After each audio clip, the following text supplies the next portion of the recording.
और 7 India news में आपका स्वागत है।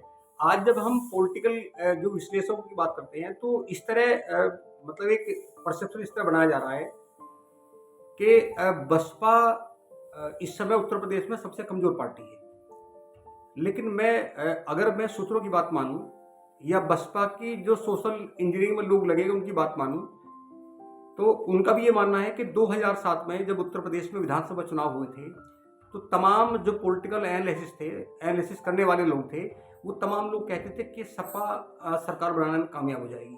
बसपा के बारे में जब बात करते थे, सर्वे होते थे, तो बसपा के मामले में बसपा को उस समय तीसरे नंबर की पार्टी कहा जाता था कि पहले नंबर पर सपा, दूसरे पे भाजपा और तीसरे पे बसपा चुनाव जीत कर आएगी। लेकिन जब मतदान के बाद मतगणना हुई और मतगणना में जिस तरह सपा को हम मैंडेट मिला बसपा को और बसपा की इंडिपेंडेंट सरकार बनी, तो वो एकदम तमाम वे सब लोग चौंक गए थे जो लोग एनालिसिस में लगातार ये बता रहे थे कि बसपा इस समय सबसे डाउन पार्टी होगी। तो जिस तरह अब इस समय जब हम देखते हैं तो तमाम पॉलिटिकल विश्लेषक बसपा का नाम लेके कहते हैं कि बसपा कहीं ना कहीं बीजेपी की बी टीम का काम कर रही है। अगर इंडिया अलायंस में बसपा नहीं मिलेगी तो बसपा का वोट बैंक एकदम कमजोर हो जाएगा। लेकिन अगर मैं जो सोशल इंजीनियरिंग है, जो कांसीराम की प्रयोगशाला है, जो उसमें लोग लगे हुए हैं, अगर मैं उनकी बात मानूं तो बसपा यहाँ पश्चिम में अभी भी मजबूत है, कमजोर नहीं है। बसपा साइलेंट है और साइलेंट जिस तरह से बसपा के लोग पूरा संगठन इस समय काम कर रहा है, तो मैं एक बार बता दूं जहां तक मेरी जानकारी में है, क्योंकि इस समय बसपा जातिगत आंकड़ों में चुनाव लड़ेगी। बसपा इस समय साइलेंट है और बसपा को बताया कि जब उसके प्रत्याशी होंगे, जब प्रत्याशी उतरेंगे तो जातिगत आधार पर और क्षेत्र की स्थिति के आधार पर जब कैंडिडेट उतरेंगे तो बसपा, भाजपा और इंडिया अलायंस वो सबको डाउन करने वाली है। क्योंकि अगर हम 2019 की बात करें तो सहारनपुर की बात करें, सहारनपुर, बिजनौर, नगीना, अमरोहा, मतलब ये ऐसी सीट थी कि जहां बसपा जीती और ऐसे नहीं जीती, बहुत अंतर से जीती। अगर हम बिजनौर की बात करें तो चूंकि भाजपा की, अगर मुजफ्फरनगर की बात करें, मेरठ की बात करें, तो मेरठ और मुजफ्फरनगर में यहाँ भाजपा बहुत कम अंतर से हारी। और जब हम बसपा की यहाँ जीत की बात करते हैं, हम अमरोहा की बात करें, बिजनौर की बात करें, सहारनपुर की बात करें, तो 60 से 70 हज़ार का डाटा था। 60 से 70 हज़ार के अंतर से वहाँ बीजेपी जो है जीत पाई थी।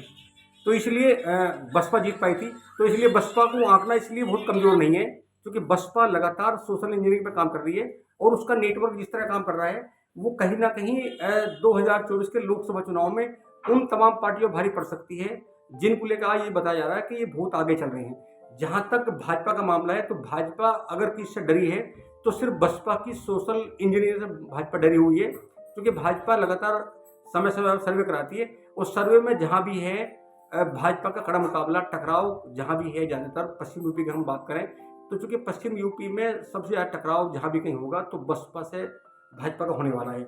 और जहां तक बहुत सारे विश्लेषक कहते हैं कि जयंत चौधरी, हमें लगता है कि जब जयंत चौधरी इंडिया अलायंस में शामिल थे तो तब उन्हें 7 सीट देने के लिए कहा गया था। लेकिन 7 सीट में 5 सीट पे चुनाव लड़ते और वो अपने तमाम मुद्दों को बेखूफा को उठा रहे थे। लेकिन जब से जयंत चौधरी भाजपा में शामिल हुए हैं, ऐसे लग रहा है कि तमाम मुद्दे गौण हैं। अब जयंत चौधरी बोल नहीं रहे हैं। और जहां तक लोकसभा की बात है तो एक बिना बात किए भाजपा ने साफ कर दिया कि जयंत चौधरी को सिर्फ 2 सीट मिलेगी रालोद को। और इस तरह जितने भी उत्तर प्रदेश में दल हैं, चाहे अपना दल एस अनुप्रिया पटेल की बात करें, हालांकि उनके 13 विधानसभा में विधायक हैं तो उन्हें 2 सीट दी गई है। निषाद पार्टी की बात करें तो संजय निषाद को 1 पार्टी की बात कही गई है। और जहां तक सुहेलदेव समाज पार्टी की बात है तो ओम प्रकाश राजभर को भी 1 सीट मिलेगी। हालांकि ओम प्रकाश राजभर और अनुप्रिया पटेल अभी बहुत ज्यादा खुश नहीं है बीजेपी से, कहीं ना कहीं टकराव की स्थिति है। लेकिन जयंत चौधरी अभी भी बोलने की स्थिति में नहीं है। जिस तरह जयंत चौधरी को बीजेपी ने गच्चा देने का काम किया है, अंदाजा इससे लगाया जा सकता था कि कल कुछ ऐसी कुछ बात निकल के आई कि एक समय बीजेपी लोकदल से 2 विधायकों के नाम मांगे गए, एक कैबिनेट मंत्री और मंत्री विस्तार में एक राज्य मंत्री लोकदल से बनेगा। लेकिन शाम को ऐसा हुआ कि एक विधायक का नाम मांगा गया। हो सकता है कि एक ही विधायक कैबिनेट मंत्री बने और मंत्री पद भी ऐसा दिया जाए कि जहां बहुत ज्यादा कुछ बोल ना पाए, वजूद ना करे, कुछ ऐसा करने का प्रयास ना कर पाए। क्योंकि पश्चिम यूपी में अभी जो नेटवर्क है वो बीजेपी का नेटवर्क बड़ा है। और हमें लगता है, अगर मैं पॉलिटिकल विश्लेषकों की बात मानूं तो लोकदल के गठबंधन से भाजपा को लाभ होगा। जयंत चौधरी को बहुत ज्यादा लाभ नहीं हो सकता। इतना हो सकता है कि उनके 1-2 विधायक कैबिनेट मंत्री बन सकते हैं, एक विधायक या 2 विधायक, दूसरा विधायक राज्य मंत्री बन सकता है, या 2024 में उन्हें कुछ तत्कालीन लाभ मिल सकता है।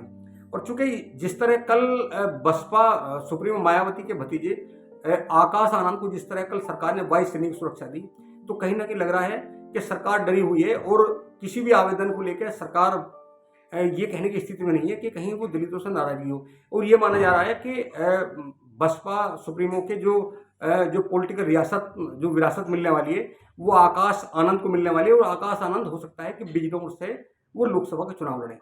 हालांकि क्या अपडेट है हम आपको लगातार बताएंगे। 7 न्यूज़ आपको 2024 के लोकसभा चुनाव में क्या क्या होने जा रहा है आपको अपडेट रखेंगे। आपसे रिक्वेस्ट है प्लीज़ एक बार चैनल को सब्सक्राइब करें, वीडियो को शेयर करें। नमस्कार।